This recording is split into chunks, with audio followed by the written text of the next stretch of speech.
leave the yard throat here in Lindsay, you go over a crossing, and is this area here, looks like you've got a few structures here just to cause a scenic divide to some degree, eh? It's a scenic divide. I'll have this area treed down to what was the Schuylkill River. The prototype, the bridge was essentially more of a straight structure, and it had the CPR running underneath part of one of the piers. I didn't have room for that, but I still wanted to capture the feeling of the iron bridge. Yeah, I see there's a bit of animation with LEDs, and some of your buildings are lit up here. Is that a recent interest of yours? Well, it is. I like building structures, and those that are close to the front of the layout. I like to detail them, and this one is in honor of my father, who started out as a tool and die maker. So I just wanted to have a little shop where I could put some metalworking in, and it shows some of my wiring with LED. Well, that looks terrific. It sure has a nice warm feel to it. So where did you learn your skills at doing all this LED lighting? Is it something that you've learned recently? Well, I noticed some of the structures when I was at Springfield or some of the other shows, and I was really attracted to interior lighting, and Jacques Thuot, who's a member of OVAR, very talented and very kind to show me how to do it. I booked an appointment with Jacques, and he kind of led me through the process, and I've been incorporating it into my structures ever since. Yeah. So what are the sort of the long and the short of it when you're doing lighting? What has to happen? Basically, I create what many people call the old knob and tube, where you have inside a structure a bus line that's positive and one that's negative, and you run the fine wiring to it. LEDs, you can now buy them sort of pre-wired from China at a very reasonable cost. Yeah. And you put a resistor on one of the leads to kind of dim down the light. And again, if you want like more of a warm feeling of a light bulb, then I use a clear orange Tamiya paint on it, just to give it more of a warm color. LEDs tend to be either more of a bluish tinge or a green tinge, and if I want to alter the color, I'll paint the LED itself. I know originally when Jacques was doing that and adding the stain to or the inks to the bulbs, he was using yellow, and what was happening is his lights had a greenish tinge to them. That's right. And when I had talked to him about it, I said, you know that when you take a yellow light and you mix it, or a yellow ink, and you mix it with a blue-based light color, what color are you going to end up with? Yellow and green mixed together. Well, it'll come out that way. But using orange, what happens with blue is you end up with a brown. And that's just off of the paint color scheme. So we're putting an orange over a blue-based LED will create that nice warm effect you want. Sometimes we forget what we learned in kindergarten in grade 1. Yeah. When we had the chance to actually mix paints and play around with creating different colors, and so it's a good case in point to be able to vary the colors of your lighting. Yes, exactly. That's terrific. Okay, so now that we've gone across your famous swimming bridge, diving bridge, what happens on the railroad room? So now we're moving into what I call the Blackwater area, which was basically carved out of marsh along Highway 7, just outside of Lindsay. And the station was on a Y that connected the Uxbridge sub and the Cobeconk sub. And so you see a train parked there. It's ready to depart as soon as the Toronto train comes in, and they'll exchange passengers and freight and mail. So the station itself there, it looks like something that you made as well. It's a scratch-built station from many photographs I've had, including the outhouse and the communication tower and the train order board, and basically I tried to make it as close as I could to what I saw in the photos. Right. The components for that, the windows and that, are they? They're Tichy windows and doors. Yeah. So they're close to what existed, but you had to go with the flow and do a little bit of artistic license. That's right. There was a really interesting little industry in Blackwater where they had a turnip waxing plant. A turnip waxing plant. That's pretty wild. So basically, the farmers would truck their turnips to Blackwater, and they had a little, it's basically a barn structure where they had vats of wax that they would dip the turnips in and crate them up, and they shipped a lot of turnips to Toronto, to Chicago, to all over, and Blackwater's just a little wee tiny place, but that's where they wax the turnips to give them extra storage life over the winter. So where's that industry? So that's right here. Okay. It's just a little barn where they brought in, the farmers trucked in the turnips and they'd be waxed and then loaded into reefers or boxcars. So there you go, guys. If you want an exciting siding, put in a turnip waxing facility. It's pretty unique. Yeah. Why not? That's terrific. You can see all the little boxes outside in the back where looks like they've already done their turnips. Yeah. And then there's a street as well that goes off into the next town. So this is your sort of divide, I guess, from one town to the next town. So that's kind of the transition on Blackwater Road that again joins up to the next town, which is Mariposa. All right. So also in Blackwater, you were saying before that there was a major industry that was off on another branch of the line? So further down the Copaconk sub was a place called Kirkfield Stone, and basically I had to truncate the structure. This scratch-built structure is half of the crushing plant. You basically had a narrow gauge railroad that would be over here that had little 040s and narrow gauge hopper cars that would go down into the blasted quarry and bring back the rocks to the crusher, and then would be loaded into standard gauge, largely gondolas, but also hoppers. So did you have old photos of the crusher to give you some idea of how to build it?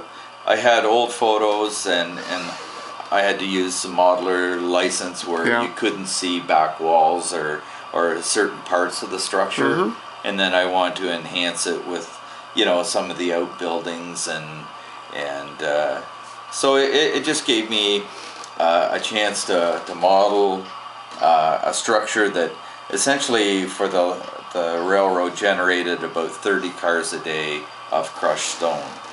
Well, it's quite substantial. What did you make it out of? This is all out of styrene, and just basically styrene shapes and sizes, and painted and weathered to try and match the prototype photos. It's really interesting. I noticed that the lower level, to support the structure, you used looks like track as steel beams. I-girder? There's I-girders in there. Yeah. Is that a track that you... no, it's just I-beam. Oh, so you did find some I-beam then to do that, eh? Yeah, that's interesting. And that's what, like a concrete foundation piece that it's built into? Yeah, it's balsa painted to look like concrete. Yeah. And inside there's a couple of loading chutes that you can see as well. The roofing is really quite nice too. I mean, obviously that's a part of the structure that a lot of people see. What did you make the roofing out of? There's a couple of different, there's rolled roofing in parts. There's I wanted to make it look like there had been several additions and modifications. And you have etched metal roofing that's or metal roofing that has been etched with acid, and it gives it a rusted appearance. That's Yes, very there's lots of gondolas that it requires. Basically, the train that you see would be a train of empties coming back in. The locomotive would go through the escape track, pick up its caboose, turn, and come out with a string of loaded cars and put the empties in the storage track. And once the facility is operating, there's actually a little 040 steam switcher that moves the empty cars through the loading facility. So the train comes in on the track that it's on. Yes. Okay, so it's sitting there right now. What would happen is that locomotive there would pull forward past the switch down there. That's right. And then it would come back to the back end. That's right. And then it would push its empties into this area here into an open track. That's right. Now obviously it's full right now with loads, so it doesn't have to pull its loads first. It has to pull its loads first. It has to put a caboose on the end. Yeah. The engine has to physically turn on the Y at Blackwater. And basically the empties would take the place of where the loads are. So where the empties, once they're in this storage track there, how do they get to the loader? So basically the way it operated, the company switcher would be located at the far end of the track. I don't have it actually on right now. Yeah. And it would be pushing groups of 3 or 4 through this the crushing facility. Yeah. Pull it back and basically stay on that end of the train. Stay on the end of the train. So you're looking at Kirkfield Station. Yeah. Again, it had essentially a mixed train go there every other day. You'd have the odd LCL or express package dropped off there, but essentially its existence was largely due to the quarry. Is that another scratch build based on the real one? That's scratch build based on photographs, and again styrene with titchy windows and doors. And a lot of people work with wood. You work with styrene. Yeah, it's quite interesting. You can't tell the difference. Well, I also mix and match a fair bit, in terms of switching whatever suits my needs. With the Turnip Growers Association building, it seemed to fit a wood structure better, so I use strip wood. But I like to use styrene and weather it. Okay, so we've left the rock crusher and we're back at the Y. So in your operational concept, you told me before that the towns were reversed. That's right. So if from what I understand, then when a loaded train leaves, it will actually bypass and go around the layout to get to the right order of the towns. So virtually all my trains do twice around. Okay. Essentially, I do that so I can hit the towns in the correct order. Right. So if you think in terms of mileage points, Lindsay being 0, Mariposa, which is this town over here, was at about 8 miles out of town. Right. And that would have been the first little village or hamlet that you came into. Blackwater Junction was actually about 18 miles out of Lindsay. So once you're around the layout, then you come back to Blackwater. You come back to Blackwater, and then Uxbridge is about 28 miles out of Lindsay, and that's the end of the model part on my layout. Let's have a look at Mariposa. Okay. You got some very interesting structures here. I recognize this gas station on the corner. That's a plaster kit. That is a plaster kit. I just thought it really suited the time period, and I've got some signs that make it a little more I guess local, and I wanted some structures that kind of looked a little bit rustic in terms of the composition and mix of plaster, styrene, wood kits, and also Mariposa is a large farming community, with mixed farm, beef, dairy, and will be a sheep farm back in the corner at one point.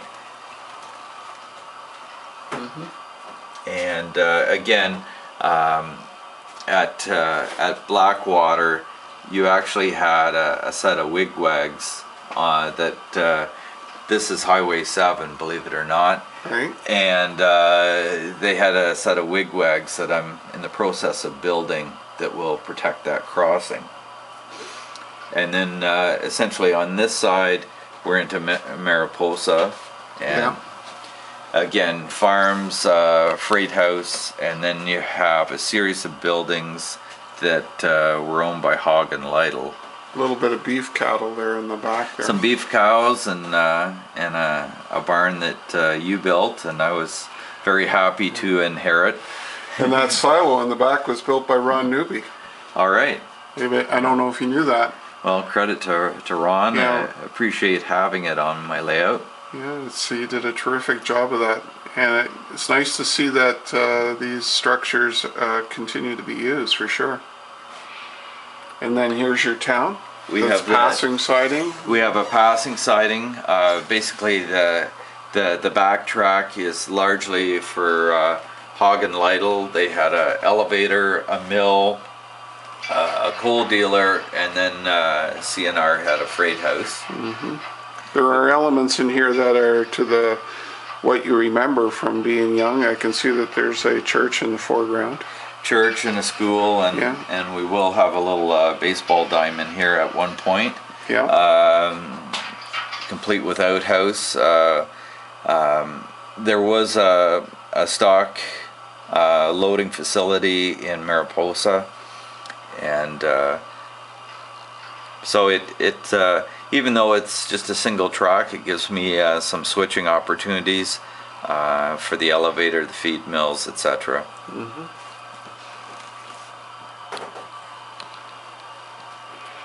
Then we head I see some kits there too that are fine scale structures that you've managed to take from what I call American settings and put them into a good Canadian-based Ontario setting.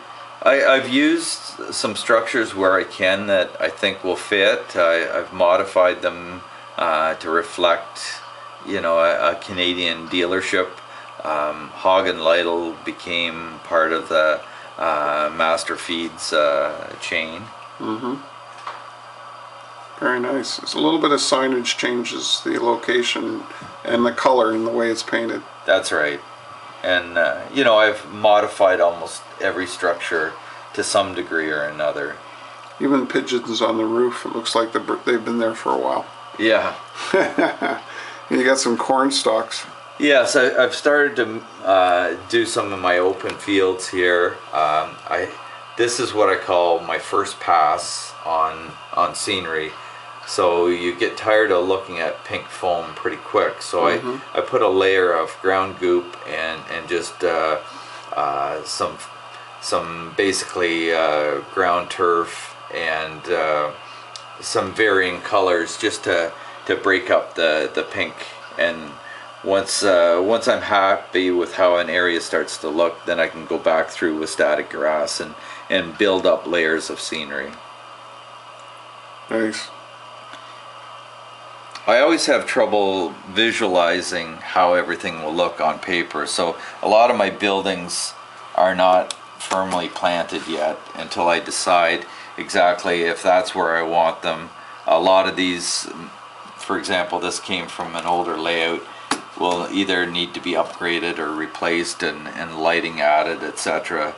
And I also wanted to make sure that I could actually operate the layout in terms of uncoupling cars and not hitting steeples or trees or etc. So a lot of things are not glued down and planted firmly till I I really go through a series of operating sessions and just get a feel for how an area works.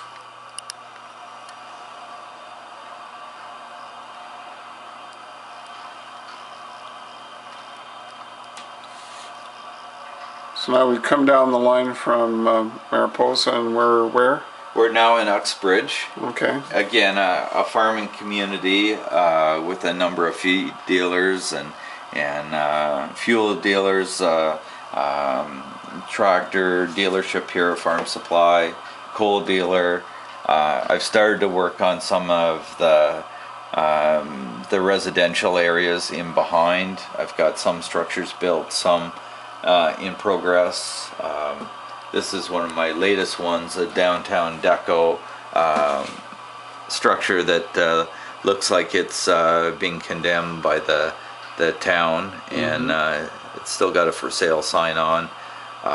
Again, I'll when I'm happy with it, I'll firmly plant it in and clean up the seams, etc. Yep. A lot of the roads are roughed in. I haven't done the gravel sides to them and put in manhole covers and some of the fine details yet, but again, a first pass just to get a feel for how things look in 3 dimensions. It looks like you've got a number of different buildings. Again, is that a scratch-built station? I know it's hidden behind the scratch-built train station and freight sheds based on what still exists in Uxbridge. Yeah, and then a freight shed right beside it, eh? Freight shed, co-op structure was built and rebuilt many times. It was quite a bit larger in its end form. Yeah. I've taken a few commercial structures kits that I've built. This is certainly modeler's license. Putting a Swift meat packing plant or box beef plant in just to allow me to have some variety rather than just putting another feed dealer there. I kind of like running refrigerator cars, so it was nice to be able to put a business there that would require refrigerators. It did have a fuel dealer, and so that's a structure that's in progress. How do you source all these buildings, especially the houses? Basically, I look for kits first that I could use that look like they would fit the area and the time period. Others I'll scratch build if there's a specific house that I want to build that has some meaning for me, or was in photographs, across from the station. You always saw a particular house. I would build it. Otherwise, I enjoy building kits, so I always look to see what's on offer and try and take advantage of what's out there. Yeah.